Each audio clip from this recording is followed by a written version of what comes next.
তোমাদেরকে আমাদের বাগানের কিছু ফল দেখাই, চলো। এই যে হচ্ছে মালটা লেবু গাছ, আর কত সুন্দর লেবু হয়েছে ছোট্ট ছোট্ট।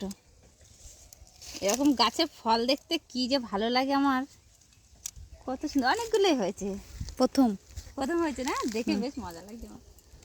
আর আম হচ্ছে, আমের এত মুকুল এসেছিল কিন্তু সে আম একটাও নেই, দেখে একটু এটার জন্য খুব খারাপ লাগছে। আগের বছর কত আম হয়েছিল, গত বছরে প্রচুর আম, মানে খেয়ে খাওয়ার লোক নেই এরকম হয়েছে, কিন্তু এবছর হয়নি, একটাও নেই। আর এই পাশটা দেখাই, এটা হচ্ছে আমাদের পাতিলেবু গাছ।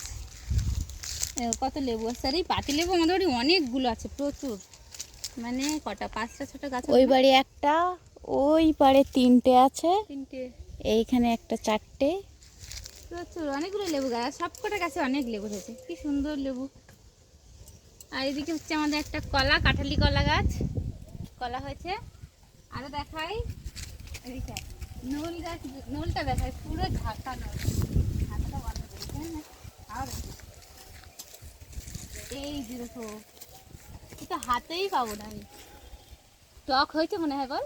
এই না, হয়নি? কষ কষ। তাহলে দেখো খেতে পারতাম আমি, এইখানটা করা যাবে। এই ডালটা, ওই যে ওই ডালটাতে প্রচুর, সব থেকে বেশি এই ডালটাতে হয়েছে অনেকগুলো, কি সুন্দর। আর এই পাশটার ডালটা কথা তোতলে যাচ্ছে, এই ডালটাতে অনেকগুলো হয়েছে। দেখা যাচ্ছে না। এই মা পড়ে গেল, এইটা খাই। কষ মোটামুটি টক হয়েছে, মোটামুটি বেশ ভালোই।